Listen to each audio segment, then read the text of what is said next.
இப்போ எங்களுக்கெல்லாம் சின்னதா ஒரு செட்பேக் வந்தா, ஒரு ஃபெயிலியர் வந்தாலே, எங்களுக்கு அதுலேருந்து வெளில வரதுக்கே ரொம்ப நாள் ஆகுது. நாங்க ரொம்ப டவுன் ஆயி, டிப்ரஸ் ஆயிடுறோம்.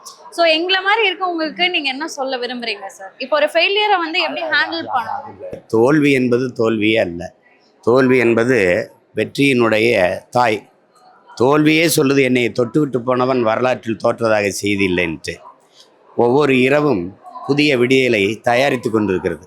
ஒவ்வொரு தோல்வியும் மாபெரும் வெற்றியை தயாரித்து கொண்டிருக்கிறது. தோற்றுப்போ தோற்றுப்போ அது நிறைய உனக்கு கற்றுக் கொடுக்கும். தோல்வி போல ஒரு பல்கலைக்கழகம், தோல்வியும் வறுமையும் போல சிறந்த பல்கலைக்கழகம் எதுவுமே கிடையாது. நிறைய கற்றுக் கொடுக்கும், நிறைய அனுபவங்களை தரும். உங்களுக்கு புரியுதுன்னு நினைக்கிறேன். அவமானங்கள், ஏச்சுக்கள், பேச்சுக்கள், விமர்சனங்களை விட உங்களை செதுக்குகிற சிற்பி எதுவுமே கிடையாது. புரியுதா? அதனால் தோல்வியை தோல்வியாக்கிறத கூடாது.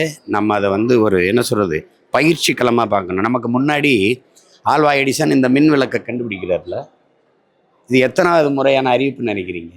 999 முறை தோற்றுறாரு. கண்டுபிடிச்சிடறாரு. அவர் இருக்கும்போது எரியுது, திருப்பி எல்லாரையும் கூப்பிட்டு வச்சு போட்டு கட்டும்போது எரிய மாட்டேங்குது. யாரும் கோவப்பட முடியல, ஏன்னா ஆல்வா எடிசன் நிறைய கண்டுபிடிச்சிருக்காரு. இதில் ஏதோ ஒரு தவறு நடக்குதுன்னு தெரியுது. அப்போ 1000வது முறை எரியுது.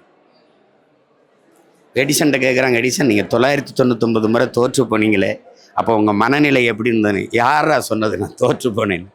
ஒரு மின் விளக்கை எப்படி கண்டுபிடிக்கக்கூடாது என்று கற்றுக்கொண்டிருந்தேன் என்று விட்டவில்ல. புரியுதா? அதனால் அதை அப்படி எடுத்துக்க கூடாது. சரியா? எளிதில் கிடைக்கிற வெற்றி, அதன் அருமை தெரியாது.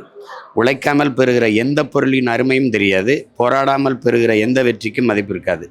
எளிதில் வென்றவனின் இதயம் மலரினும் மெல்லிதாக இருக்கும். தோற்று தோற்று தோற்று போய் வென்றவனின் இதயம் இரும்பை விட கடினமாக இருக்கும்.